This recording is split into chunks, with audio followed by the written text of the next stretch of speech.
Bienvenue à la mini-méditation du mercredi de l'Institut biblique belge. La semaine dernière, nous avons vu que les croyants sont des étrangers qui souffrent souvent à cause de leur foi. Et vous, qu'en est-il dans votre vie? Est-ce qu'il vous arrive d'être calomnié par votre entourage, par des collègues, parce que vous croyez en Jésus? Est-ce que les membres de vos familles ou vos connaissances se moquent de vous parce que vous croyez en Jésus? Ou peut-être vous souffrez à cause de la maladie ou du chômage? Et si vous souffrez, ou quand vous souffrez, comment vous sentez-vous lorsqu'on essaie de vous encourager en vous rappelant l'essentiel? Par exemple, on vous dit « Oui, c'est vrai, tu es malade, mais tu es toujours en vie. » Ou « Oui, c'est vrai, tu as le cœur brisé aujourd'hui, mais tu as toujours un cœur qui pourra être aimé. » Et comment vous sentez-vous lorsqu'on essaie de vous encourager en vous faisant des promesses d'une vie meilleure dans le futur? C'est parfois énervant, frustrant et ça n'aide pas. Et puis c'est pas forcément, c'est pas certain que vous allez avoir une vie meilleure ici-bas. D'ailleurs, Pierre qui parle à des croyants qui souffrent sur terre, ne les encourage jamais, ne leur dit jamais qu'ils auront une vie meilleure ici-bas.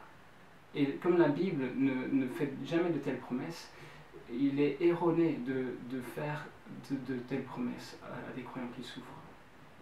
Pierre a commencé sa première épître en encourageant les croyants de ce que Dieu a été à l'œuvre dans leur vie. Et voici comment il continue à les encourager au verset 3 à 5 du chapitre 1 de 1 Pierre.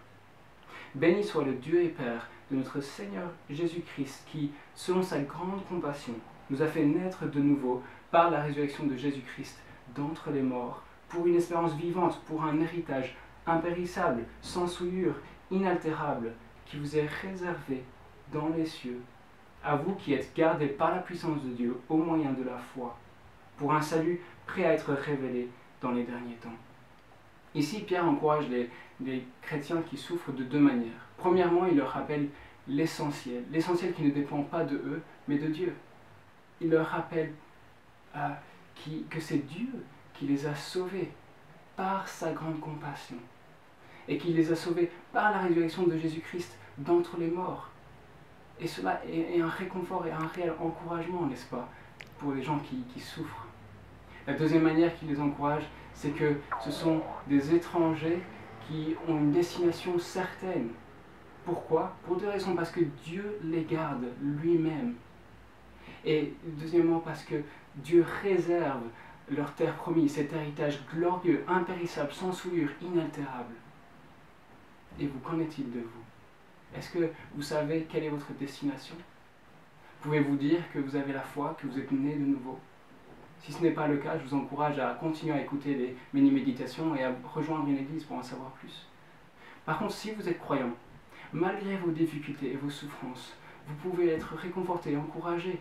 Et vous pouvez vous joindre à Pierre en bénissant Dieu, parce qu'il vous a sauvé par son amour, par sa compassion en Jésus-Christ, et parce qu'il vous garde pour un salut sûr et certain.